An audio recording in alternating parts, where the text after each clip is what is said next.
Hey everybody, this video is about airport lighting. I don't know about you, but when I buy a scenery, one of the first things I do is go into it, turn day into night, and start looking at the night lighting. So what do I look for? Well, mainly I look for taxiway and runway signage, taxiway lighting, runway lighting, things like the touchdown zone lighting, centerline lighting, etc. The approach lighting. And one of the other things that I look for is something called runway guard lights. There's two kinds of runway guard lights: elevated or in pavement or surface mounted. Elevated wigwags are a pair of yellow flashing lights positioned on either side of the taxiway right before the runway entrance. In-ground runway guard lights extend all the way across the taxiway leading up to the runway. So what's the big deal with runway guard lights? Well, first, I think they're extremely helpful for taxiing around the airport, especially in low visibility or at night. And also because it shows me the level of effort that developers went through in creating the airport scenery in general. So there's a lot of scenery products out there that have really good airport lighting, including runway guard lights.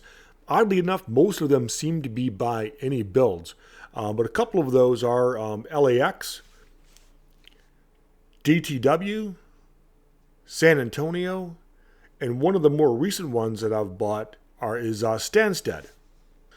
All of those airports feature elevated runway guard lights, but there's a few airports that have both elevated runway guard lights and in-ground pavement level runway guard lights.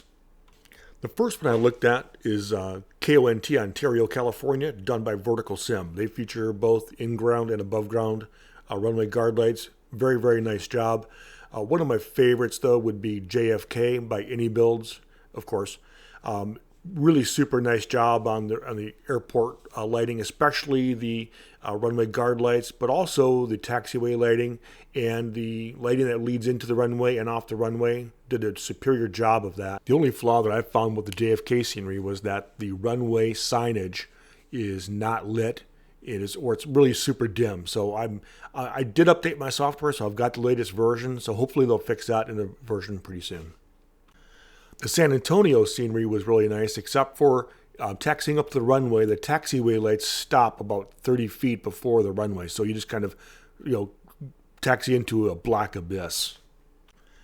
So which one is the best? Well, I think JFK would be the best if they can fix the runway signage.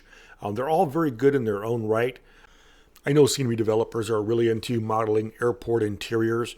But I always look for the things outside of the airport, like the gates, the runways, taxiways, aprons, all those kinds of things. And now I've added wigwags, runway guard lights to my list. So what is my hope for the future? Well, I really hope that we can get back to the days of like FSDT, FS Dream Team, when they used to have the takeoff hold lights and the runway entrance lights.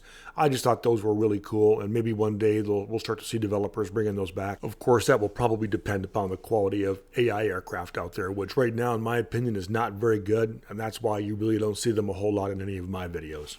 All right, well, that's all for today. Thanks for watching, everybody. If you liked the video, please hit that like button, and if you want to see more content like this, hit that subscribe button. Thanks again. We'll see you next time.